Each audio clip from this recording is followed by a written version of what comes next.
Hello, hello, hello, and welcome to What Happens in the Neighborhood. I'm here with my very good friend Patience, and every week it's our mission to bring you some top quality news, some awesome upcoming events in the UK, and some facts about our amazing app, Hikinjo. Plus, over the next 30 minutes, you can expect to hear regular features such as the nail biting weekly quiz and the Chamber of British Legends. Without further ado, pour yourself a glass of something fantastically fizzy, sit back and relax as we dive straight into the next episode.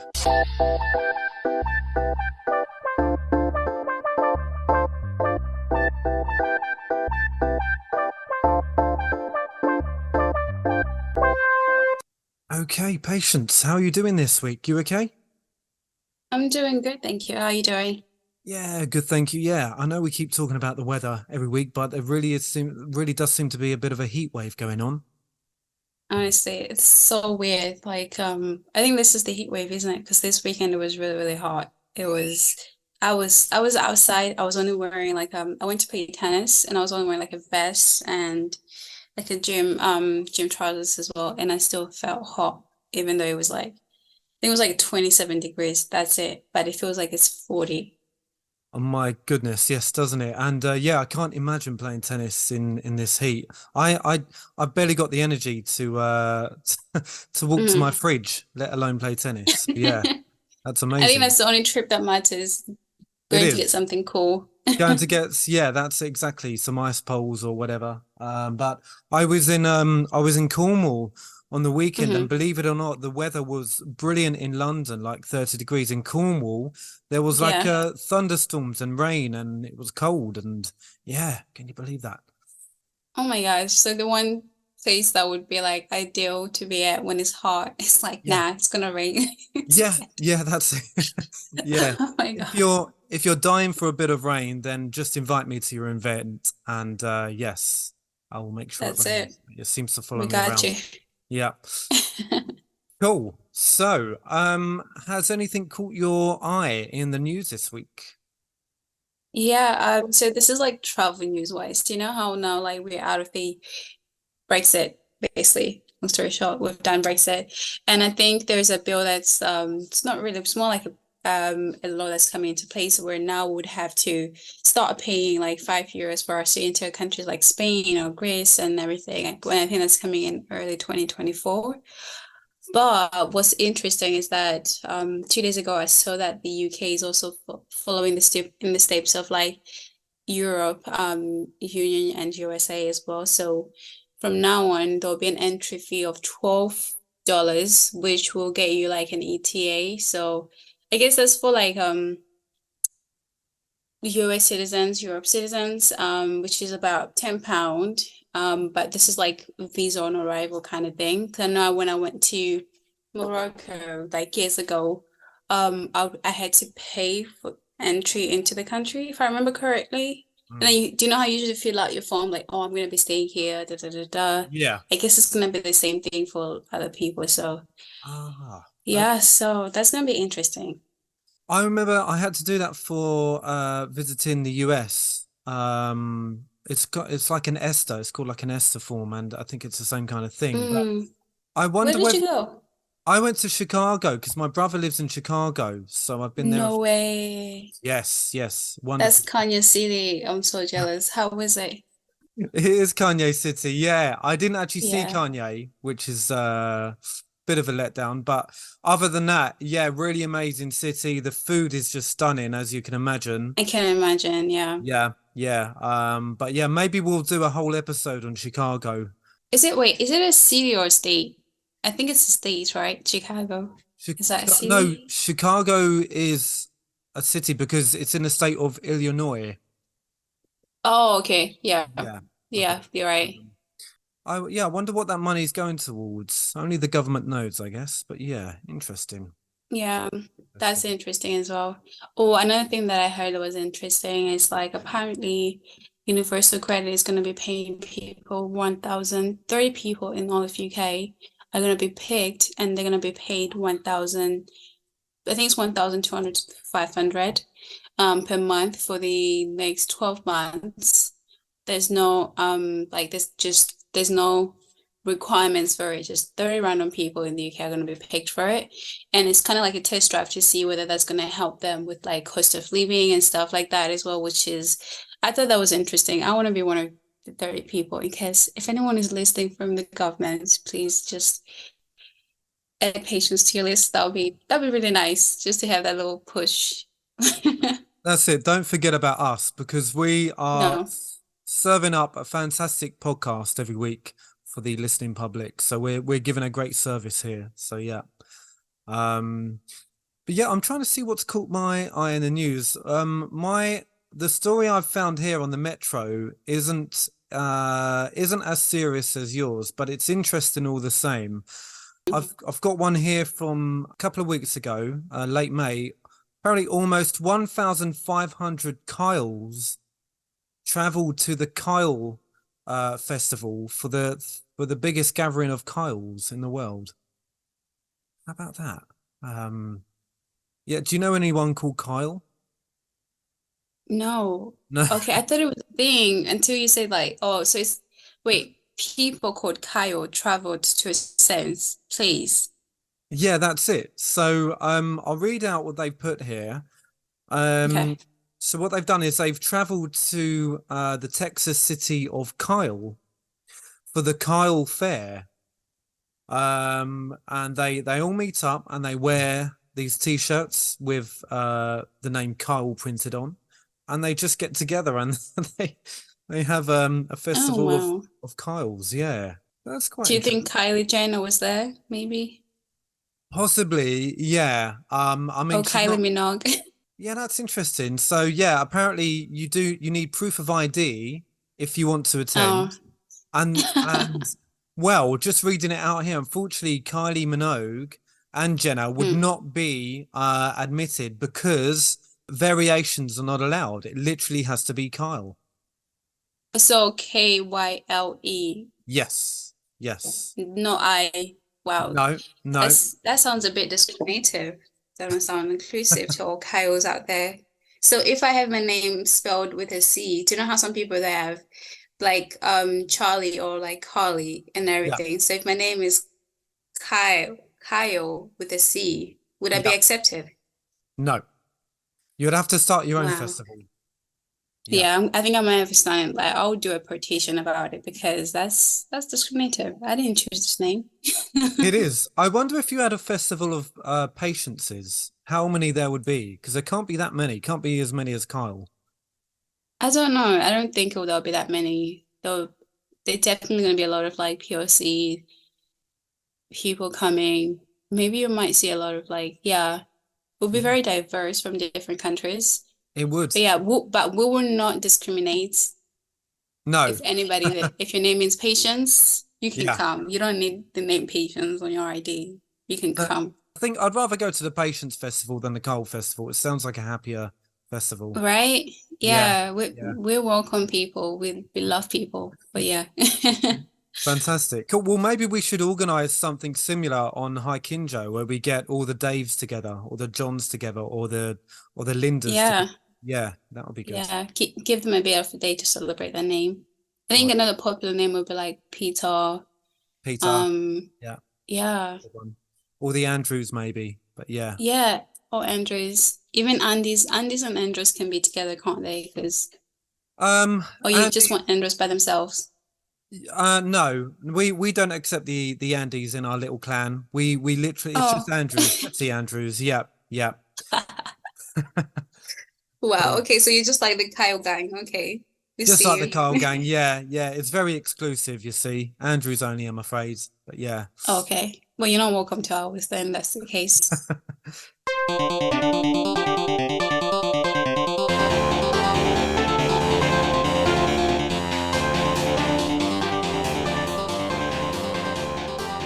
So we're on Yeah. episode 7 of the weekly quiz. So patience, here we go. And anyone else that is continuing to join in, let me read out this week's questions. Are you ready, patience? Yes. Cool. So, little bit more. I've upped the stakes this week, and we're going to open with a slightly Slightly more difficult question. Question number one. Whereabouts in the UK was William Shakespeare born? Was it A, Oxford, B, Durham, or was it C, Stratford upon Avon? What was the last one? Stratford upon Avon. Yeah, Yeah, that one. That's the one. you would be correct. That is correct. Well done. Thank you. Question number two. Which British singer often appeared as his flamboyant alter ego, Ziggy Stardust? Was it A, Freddie Mercury, B, Boy George, or C, David Bowie? I don't know, so I'm gonna guess David Bowie. It is indeed David Bowie. Well done. It's Oh impressive. my God. Yeah. Wow, okay. And question C, this is a food related question. Which of the following is not a traditional English dish? Is it A, lasagna, B, fish and chips, or C, Sunday roast? Lasagna, because I know like fish and chips are like yeah, they're UK. Sunday roast. Yeah, I only heard about that in UK, so I'm definitely gonna go with a lasagna because it's got a bit of it could be because it's like pasta based, maybe that's why. Because it's got, you can do like with pasta, you can do with like, so there's so many variations to it. I can just imagine it comes from maybe Italy or somewhere where they're heavy on like something like that. You are correct Okay. indeed. It's a Oh yeah. lasagna. It's an Italian dish, and the other two are allegedly British dishes. So congratulations, you've got a full house this week again. Yeah. It must be like all this heat. It's just sitting well with me. I like Yeah, it. that's it. You're feeling more relaxed, and Mm-hmm. yeah, cool. Okay, 3 out of 3, nice one, well done. I will have to make it a little bit harder for next week. Do you know, I should get like a standing ovation every time. Do you know that sound effect when they're like clapping, they're like, yay. But yeah, Yeah. also we should sort you out some kind of gift. Maybe if you get like another 3 out of 3 next week, we'll sort you out some kind of gift, Mm-hmm. some kudos points. Cool.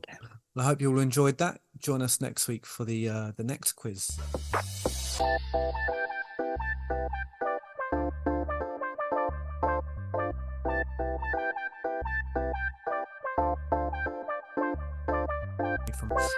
So we move on to the promotion of Haikinjo and the Haikinjo app, which is the reason why we do this podcast every week.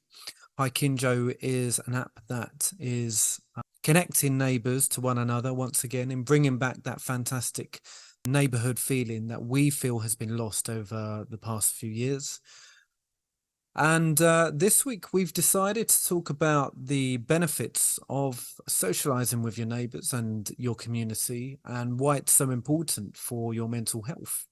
And just to read upon a few things that I found on a popular news site called Psychology Today.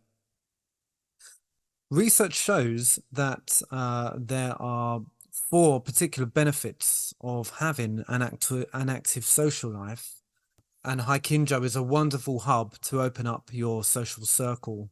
So I'm just going to read out the following 4 benefits. Apparently, number 1, you may live longer. It says here, people with more social support tend to live longer than those who are more isolated.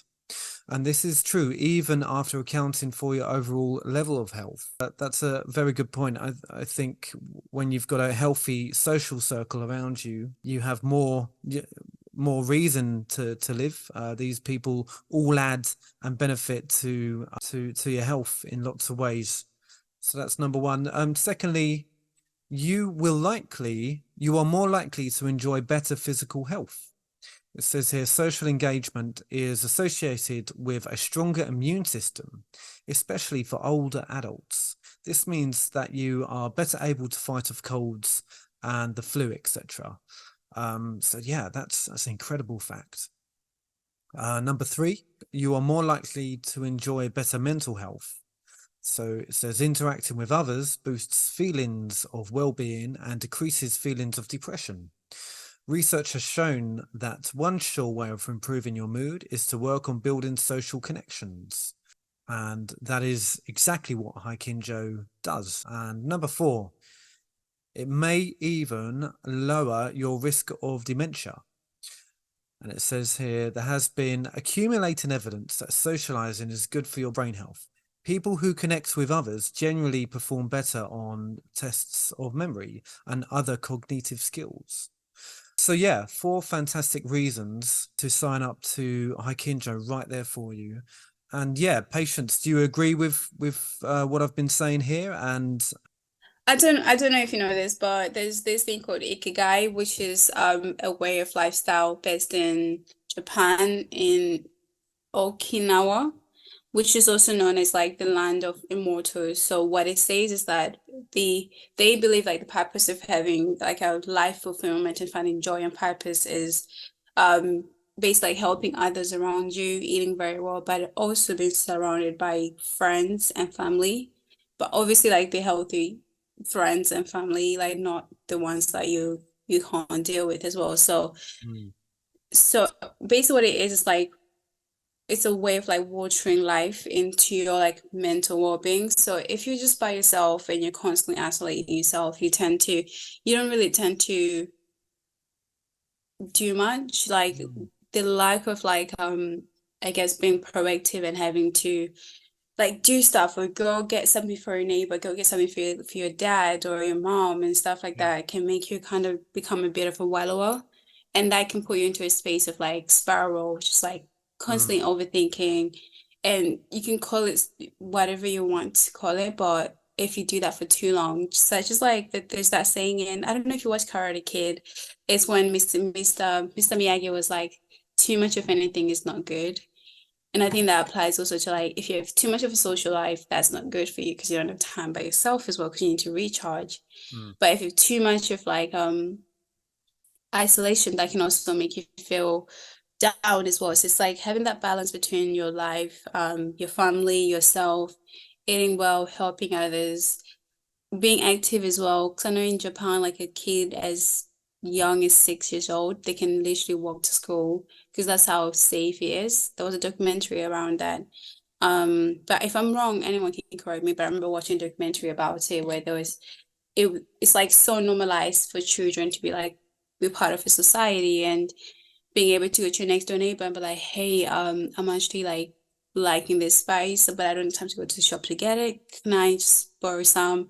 Then I'll give it back to you because and they don't expect anything back in return. It's more like, yeah, I scratch your back, you scratch mine, but you're part of this small community. And it gives you this feel of being part of something. And I think as humans, we constantly crave that connectivity to other people. So if you deprive yourself of that aspect, it will become a lot harder for you to integrate into a society. And there was this thing that was going around TikTok where people were like, oh, I'm going to cut off everybody, or I'm in my healing era and whatnot. And then now people are coming out and they're saying, I've healed too much to the point that I'm actually by myself now. I don't have friends, I don't have this. And it's one of those things where you get to a point where you realize, especially in your adult years, that no friend is going to be a perfect friend, yeah, but you need to be okay with friends not being everything for you. I think when we expect people to be everything for us, you're like, okay, maybe you're not my friend now, or you're not this. So yeah, it helps a lot to socialize within your limits and having healthy expectations of yours, whether it's socializing with strangers or with your friends.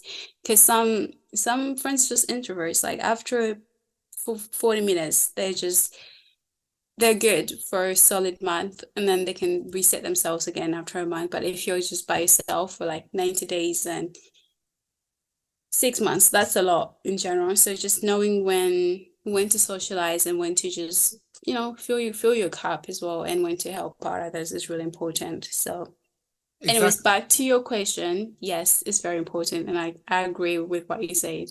Yeah, yeah. No, really insightful there, Patience. I agree with you. And one of the main missions of Haikinjo is to bring people together and to fight loneliness and to boost sociability and people's social circles in their local area. So, by all means, get on the app, download it today. It's 100% free. and yeah, get connected to the people in your area and let's fight loneliness together.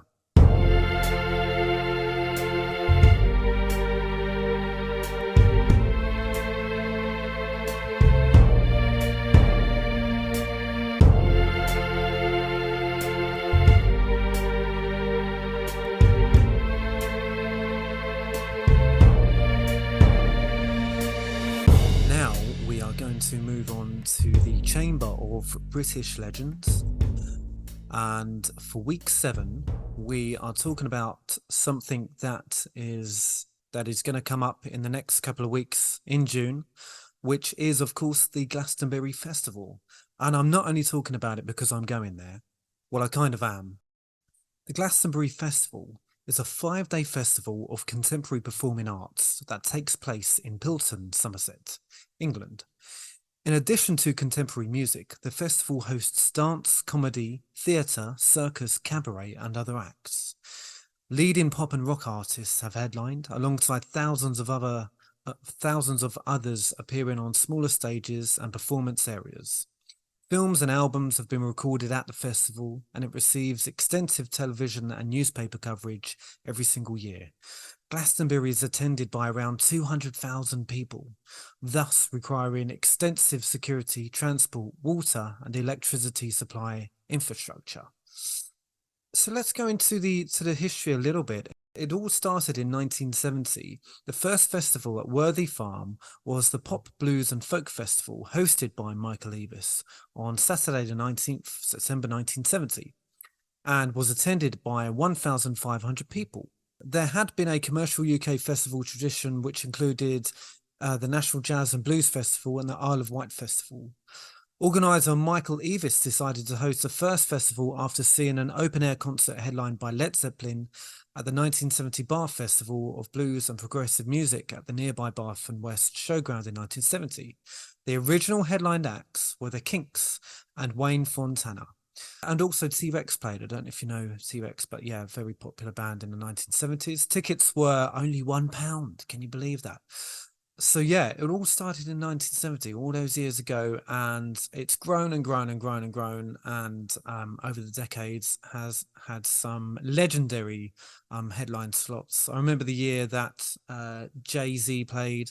I think it was 2008, and we've had Beyonce, we've had Kanye West, Coldplay. I mean, just so many headliners over the years. I think Ed Sheeran did one a few years back, which was a brilliant gig. But yeah, Patience, have you ever seen any of the Glastonbury Festival coverage online or on the BBC at all?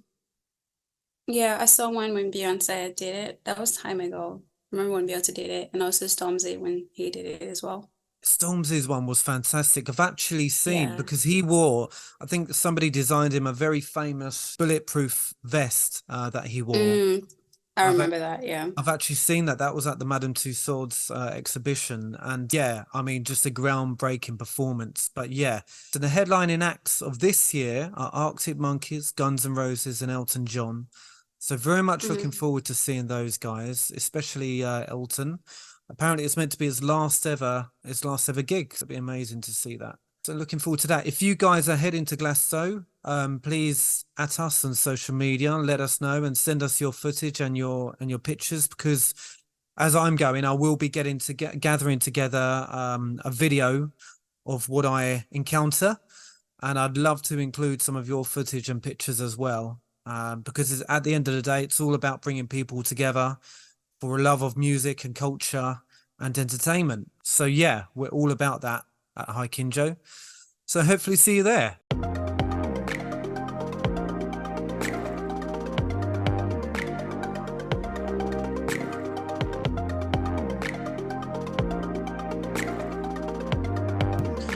Okay, so now it's time for Jasleen to give us weekly advice on food and drink in Jasleen's Food Corner. Here we go. Jasleen, what will you be talking about this week? Hi, Andrew. I'll be talking about most Instagrammable cafes this week. How does this sound? Nice. Most Instagrammable cafes. I like that. I'll leave it up to you. Okay, I'm gonna name a few cafes that are very famous here in London, or I feel that they're quite famous, and then tell why they're famous or what they're famous for.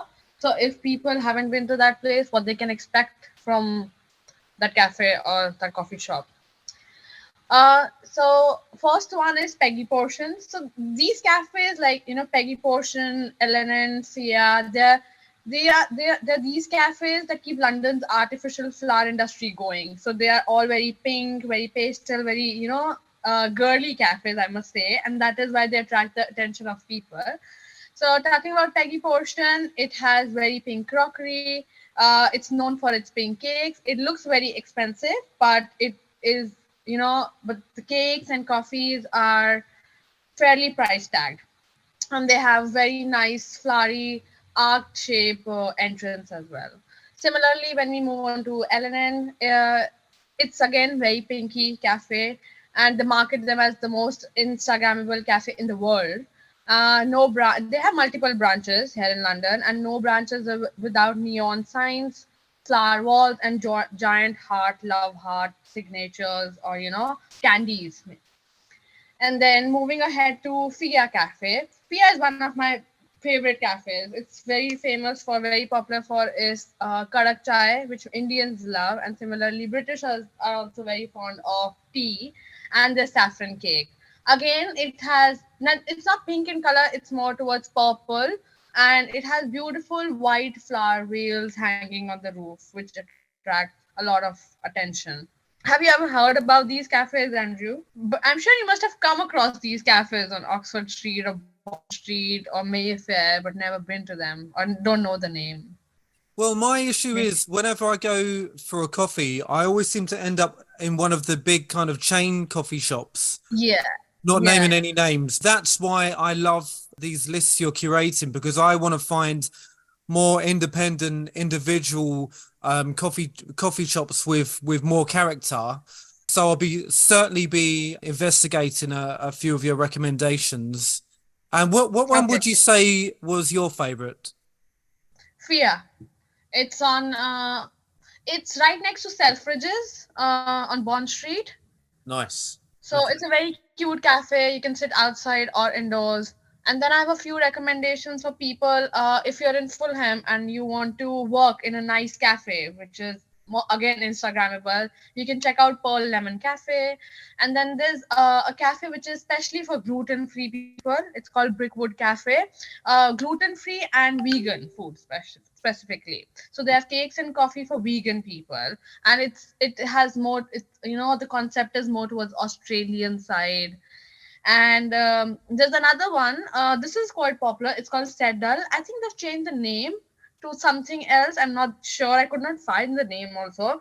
But this they particularly sell premium hot chocolate. So they Mm, have three flavors of hot chocolate, and it's so thick, so chocolatey. You cannot sip it. You have to probably dig in with a spoon and enjoy your hot chocolate. So it's so mm, chocolatey. Uh, no. and then another one is Drunch. Why people like Drunch is they have a big teddy bear which catches, kids' attention, or even girls love having teddy bears around them, I must say. And then this cafe is quite popular because they sell coffee with luxury brand name tags on that. So they print it on your coffee like Chanel tag or Fendi tag, and a lot of people like posting such stuff. Yeah. So this is why. And then there's another one which sells 24 karat edible gold hot chocolate. It's known as Saint Ives. Again, it has a very coordinated decor and menu, which is pink, purples, and pastels. And I believe anything that has flower arrangement or they have butterflies around something, these just, people just want to go inside and take pictures. It's more about pictures these days. Even if the coffee is not good, but they say, oh, have you been to that cafe? Because it's just posting about pictures and posting about new Yeah. place. So Yeah. yeah, these are a couple of these cafes actually not less. I mean, the not even the decor, but these cafes really serve good desserts and Mm, coffee. You can get some nice pictures, enjoy the view, yeah. sit inside or outside, and Talking about summertime, are there any cafes in particular you've come across that sell like fantastic smoothies and juices and things like that? All of these cafes have a separate summer menu, I must tell They you. do. Excellent. Yes, all of them come up with exclusive cocktails, mocktails, smoothies, cold drinks, Yeah. apart from the regular cafes and the big chains that we go to. Yeah. So keeping in mind that, and not only this, they have outdoor as well as indoor sittings. All these cafes have an outdoor sitting and indoor sitting, so you can enjoy the sun as well. And if you do not want to enjoy the sun and want to enjoy the pinky pastel view of the cafe, then you can sit inside. Yeah, but all of these cafes have a summer menu. Excellent. Great all year round. If anyone's listening and you head to one of these recommendations from Jasleen, please let us know. Tag us on the social media and share your photos. Yeah, enjoy. Thanks, Jasleen. See you next week. See you next week. Thank you.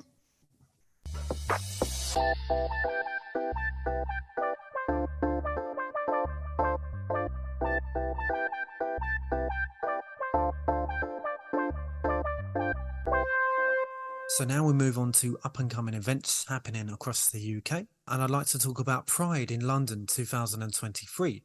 So this march and demonstration and celebration of the LGBTQ plus community is happening on the 1st of July 2023.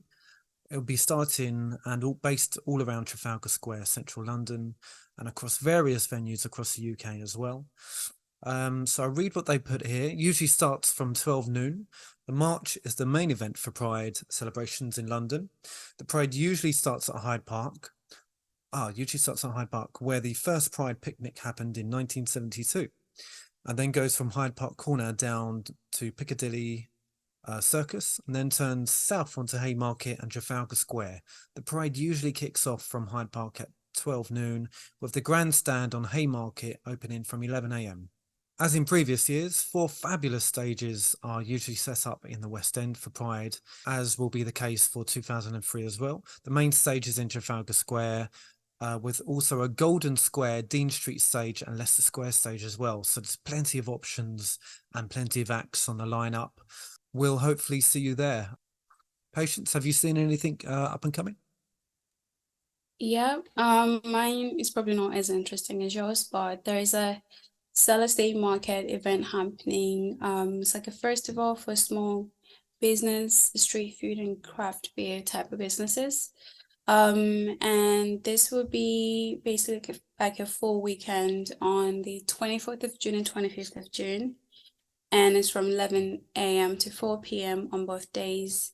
And this is going to be at Gypsy Hill Brewery. And then like the tap room, Gypsy Hill Brewery tap room. We're gonna get like a different small brands, food and drinks, and you get to meet different small businesses as well. And there'll be about 60 plus small brands there. And yeah, so they don't just have it on the 24th and 25th. They also have on the 29th of July and 30th, and then the weekend and another weekend in August from the 26th to the 26th to the 27th. Then in September, 28th of September, 30th of September, sorry, until the 1st of October.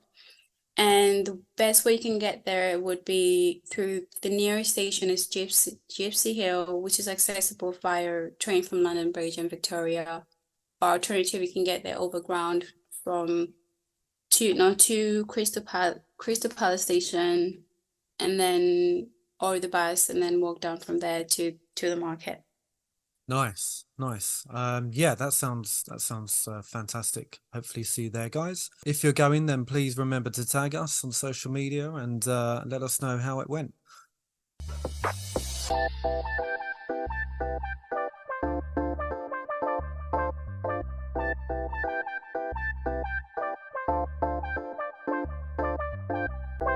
Moving forward, we're going to leave you with some happy news stories that we found, because it's always good to leave on a positive note. I've got one here, which I think is a fantastic project. Prince William oversees homelessness help for young workers. And it goes on to say that the Prince of Wales has opened a homelessness charity project for young people in work or apprenticeships who need help finding affordable housing. Centrepoint says the project opened by Prince William, bringing 33 new mini flats to Peckham, South London, is a response to the housing crisis. The homes are constructed in Hull and transported to London by lorry. Residents will pay different amounts based on income, with the rent capped at a third of each tenant's pay. And also, solar panels will cut heating bills to just £200 per year. Without stable accommodation, it could be impossible for young people to keep their jobs or stay in training. So, you know, this is incredibly important and is a great stepping stone for homeless people and people in need. So well done to the Prince of Wales for bringing us that positive news. Thank you very much for that. That's great. Thank you so much for joining us for episode 7. It's been fantastic to be sitting here with patients and chatting away. As usual, remember to be awesome to each other. Download the app and we'll see you next time. Thank you guys. See you next time.